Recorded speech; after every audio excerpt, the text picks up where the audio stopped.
Thanks for taking a minute for dyslexia with me.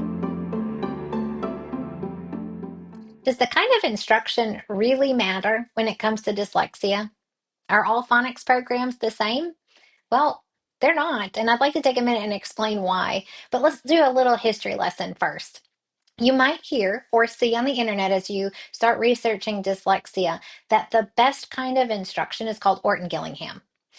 It's also called structured literacy, and that is a term coined by the International Dyslexia Association a few years ago. But let's go back to that history lesson. About 100 years ago, Dr. Samuel Orton was a brain doctor, and I am really oversimplifying things here. He paired with a linguist named Anna Gillingham, and they determined that the best way to teach reading to struggling readers was an explicit, systematic, and multisensory approach. Now, when we say multisensory, we do not mean rolling words out in Play-Doh or covering a sheet of paper with a plastic colored overlay. Those things might be helpful, but they are not truly what we mean by multisensory. We are talking about a visual, an auditory, and a kinesthetic and tactile response when it comes to reading and spelling. So here's what goes into a really good lesson when it comes to teaching students with dyslexia. We always start with an alphabet concept, and then we go into an auditory discovery. Students use their ears to discover the sound that they'll be studying. And then we link that sound and how it's produced in the mouth to the letter on the paper. We tie in a handwriting element to get that kinesthetic approach. So we are linking the letter name, the sound of the letter, and the keyword that goes along with it.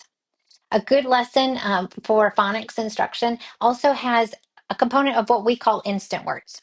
There are some words in our language that occur so often that you just have to know them right away. So we work on those too.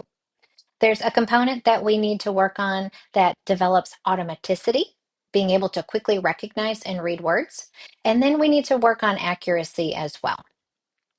Spelling is also a key component of good lessons. We start not with spelling words, but actually with spelling sounds. So if I give you the sound, what are the ways that we can spell that?